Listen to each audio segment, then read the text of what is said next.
Аккордеон француз сөзү. Кыргызча которгондо кол гармоникасы дегенди түшүндүрөт. Фортепианого окшоп оң баскычтары бар жана аспаптын тарыхы үйлөмө гармоникасын ойлоп табуудан башталат. Ал эми баш аты катары шен деген аталыштагы кытайлыктар үчүн ыйык аспап саналат. Анда добушту чыгаруу үчүн эркин термелүүчү тилчелер колдонулган. Тилчелер бамбуктан жасалган резонатордук корпуска бекитилген түтүкчөгө орнотулган. 1770 жылдары Чех улутундагы орган устасы Франтишка Киршника тил тилкелерин, андан соң кичинекей органды ойлоп тапкан. Музыкалык бул аспаптын добушу абанын таасиринде дирилдеген темир тилченин жардамы менен чыгат.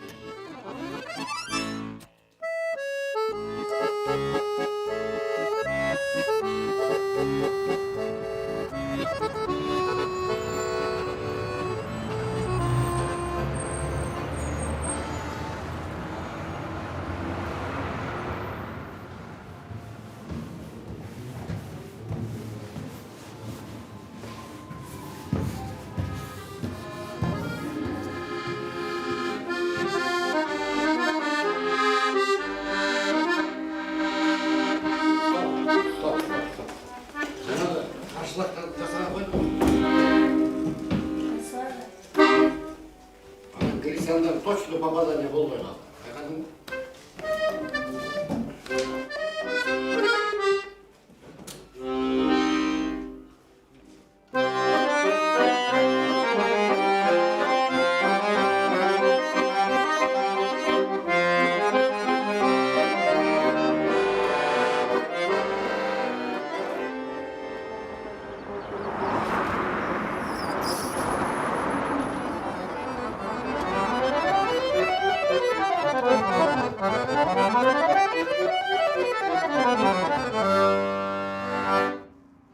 Bizde ertemenen gelgende kaçan mындай даярданганда алдынан жарым саат 40 мүнөт ушул көнүгүү гаммалар сөз ойношубуз керек да. Мисалы үчүн футболисттер, спортсмендер жарышка чыгаардан мурун жарым саат, 1 саат машыгышып жүрө берет го полода, стадионда. Футболисттер да ошондой. Алар машыкпай туруп чыкса, тарамыштары, тамырлары үзүлүп кетиши мүмкүн. А биздин колубуз кожоюп катып турган мезгилде ойносоң ошошпой калат. Мына пальцынын могу жерлери, салаларыбыз сезими ойгонбогон болуп калат да. Анан кичине ойносоң анан баары жагы ойгонуп анан манжаларынан иштей баштайт. Ошон үчүн студенттерибизди да дайыма ушу биринчи гамма көнүгүүлөрдү ойно деп турабыз эртемен.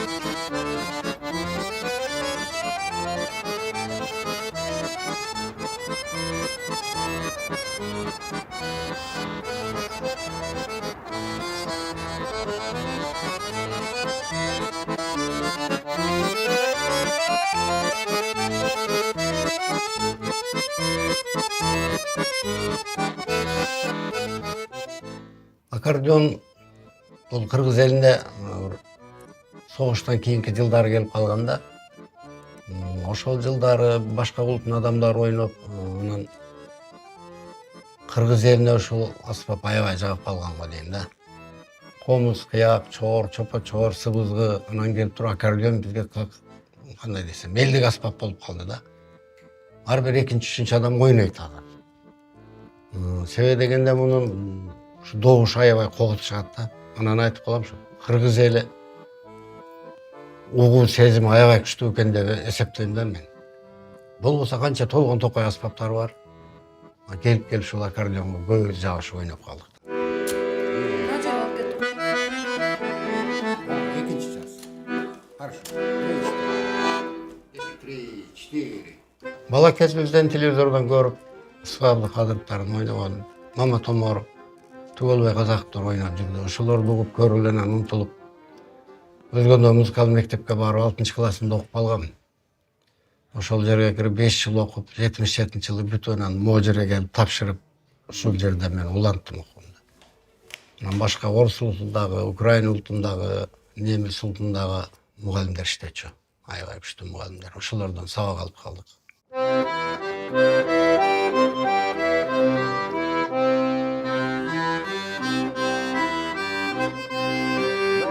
Эмнекиден алып атасың? Бала мүдүрүлүп ойнай алып аткан жерисин улап ойношуң керек. Кошо ойношуң керек, алдыга сүйрөшүң керек. Ушинтип отуруп анан балдарды үйрөтөбүз.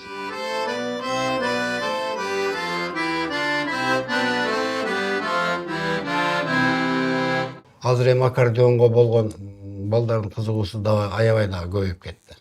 Музыкалык мектептерде дагы көп ойноп атат балдар, бизде ойноп атат. Алдан школадан бүтүп келген балдар бизге келип атышат да. Бизде бүткөн балдар Бишкекте консерваторияда окуп атышат. Андан бүтүп келишти. 4 бала менен чогуу иштейт. Мен бүтүргөн балдар ушул жерден.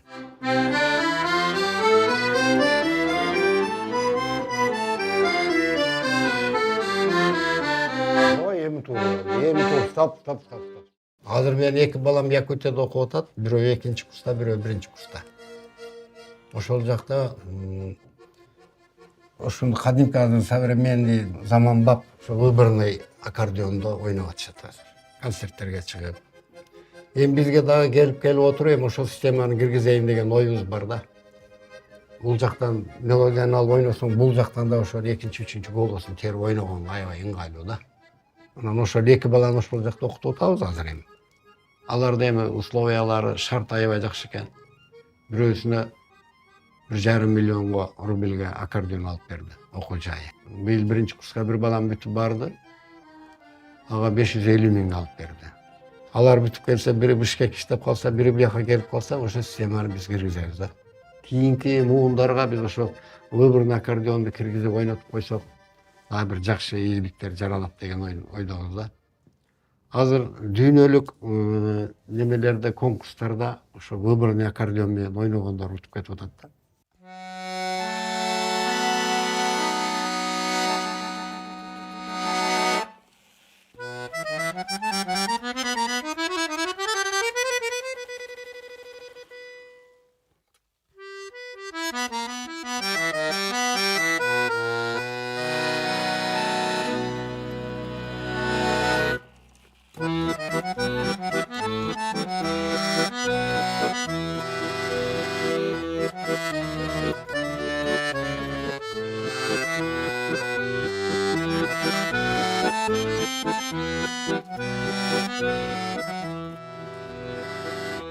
Чыгармаларды негизинен ойноо эрежелерин биз кайра кайталай беришибиз керек да. Буларгачы кайра айтып же үйрөтүп, бүткүчөңдү биз үйрөтүп турабыз. Ыкмаларды, гаммаларды ойнош керек. Этюдтарды ойнойбуз, дүйнөлүк классика, полифонияларды ойнойбуз. Ошол менен биз балдарды тарбиялайбыз да. Анан биздин студенттерге биз көп айтабыз. Болбоду дегенде бир күн 2,5-3 саат отуруш керек да күнүбүздө. Болбосо 5-6 саат. 45 мүнөттө 1 сааттан эс алып, кайрадан ойноп. Ансыз ийгилик жаралбайт экен да. Түйшүк бар, бирок келечеги жакшы.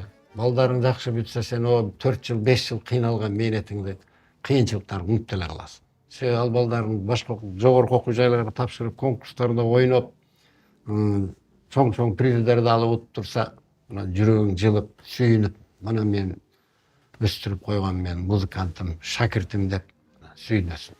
Тиги энем Ранаттагы өзүм колумда окуган да кичинеси. Аны мен 3-класстан окуткам, сенен күчтүүрөөк чыгарайлы деп.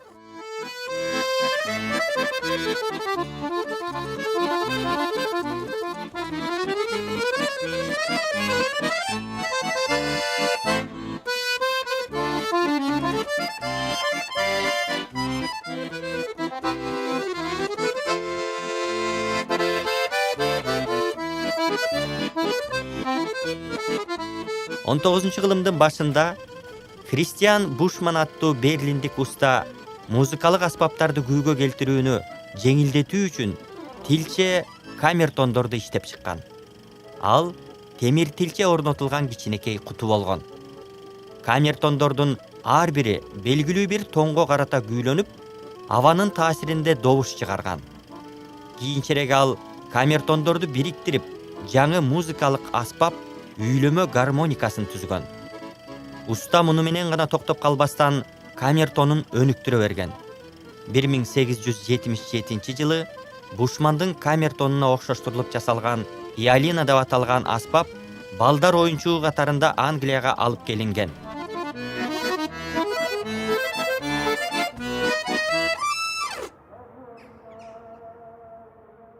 Дүйнө элдеринин музыкасын ойнойбуз да, классикалык музыканын, бакыт музыкаларын, Моцарт, Гендер ушуларды ойнойбуз. Муну биз сөзсүз балдарга үйрөтүшүбүз керек, классикалык музыкалардычы. Ал да аябай бай нерсе да, аны үйрөнбөсөк болбойт. Аны сөзсүз түрдө үйрөнүшүбүз керек. Анан мына элдик музыкалардан орус элинин музыкасы, украин, беларустардын музыкасы, поляктардын ырлары, чыгармаларын ойнойбуз. Анан кыргыздын обондоруна келгенде эле ушу баягы эсептелүү эле чыгармалар менен калып калганбыз да. Анан ушуну кимдир бирөө жазыш керек экен да. Эми жазыш деген билесиңер да. 1 саат, 2 саатта бүтпөйт, айлап, жылдап кетесиң да. Жүрө бересиң жазып. Кээде отурганыңда илхамың келген болсо, 1 бет, 2 бет жазып саласың. Илхамың келбесе, 1 тактада жазып отура бересиң да. Биз окуп жүргөнүбүздө Бишкекте консерваторияда ал убакта институтчу болчу. Сурсиков, Лагиненко, көптөгөн баянисттер ушу кыргыздын обондорун иштеп чыккан да. Кыргызча китеп жазып, кыргыз элдик музыкалар, обончулардын ырларын иштешип, китеп кылып чыгарган да. Ошол кишилер көбү кетип калды да. Союз таркагандан кийин көбү кетип калды. Анан бизде эч ким калбады деп мен айтпайм, мен иштегендер бар, иштеп атышат.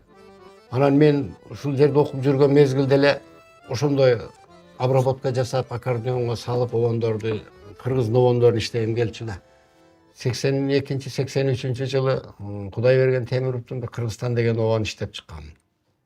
Кийин анан китеп биринчи китебиме киргизген ошол кишинин обонун.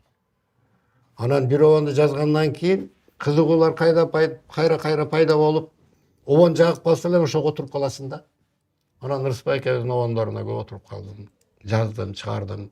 Түгөлбай экенин обону. Анан Жумабек Шералиевдин могу сүрөтүп турат. Бул аксакалдын обондору да аябай. Сонун обондору бар да. Албырып шаттык жүзүндө ушул обонду иштедим. Кыштак четинде мен мисалы үчүн мына Нарын вальсындагы бир 2-3 вариантын жазгым келип жүрөт да.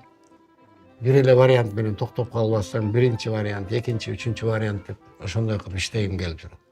Нарын вальсы өзүнчө эле бир океан да. Чеги жок. —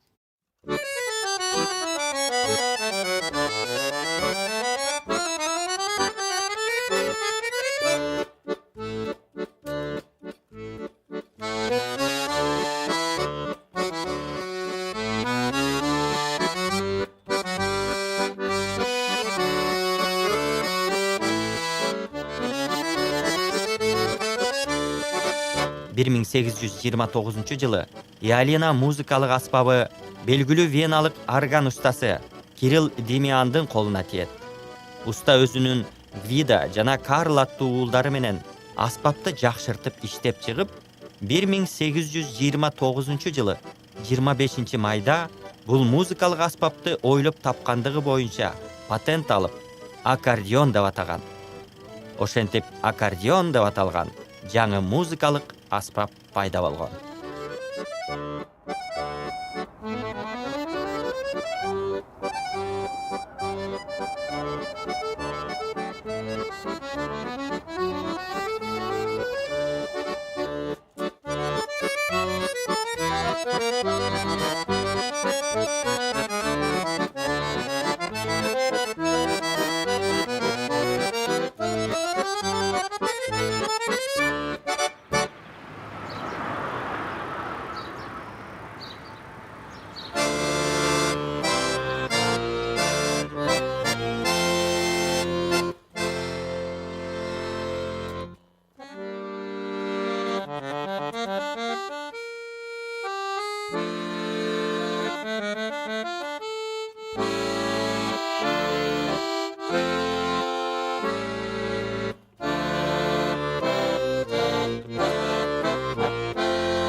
Кыргыз музыкасы дагы өзүнчө бул дүйнөлүк музыкада орду бар да.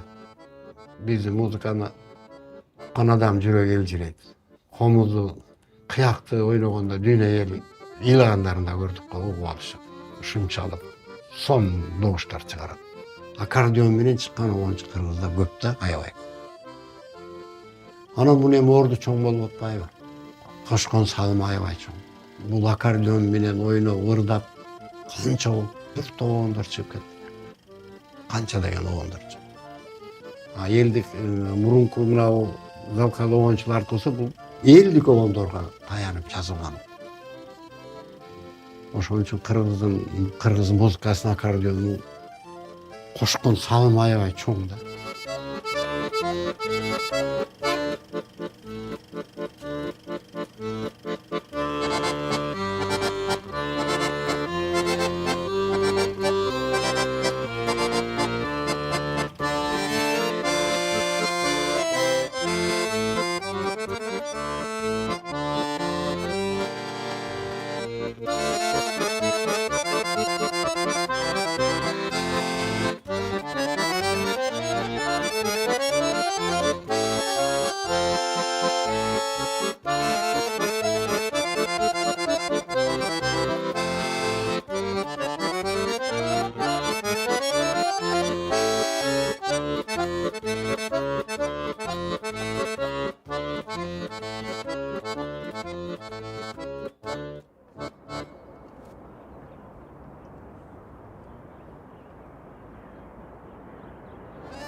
Экинчи китеп чыгарып алдым. Эми үчүнчү китепке Мама Томоровдун баягы комсомолдук убадам, эмнеге сенден ката албайм, ушул ырларын киргиздим. Устат шагирт деп бир мындай атын коюп китептин. Мама Томоровдун ушу Ырысбай экен ырларыны, залкалдардын ырларын отдельно өзүнчө бир китеп кылып чыгарсам деген ойлорум бар да. Эмгектенип жүрө берсең ана бир жакшы чыгармалар жаралып кетет экен да. Ошон үчүн талыкпай эмгектениш керек экен. Анан жашым манча болуп калды, карып калдым демей жок. Чыгармачылыкта жүрөгүң жашта бар. Иштей бересиң, жаза бересиң, ойной бересиң.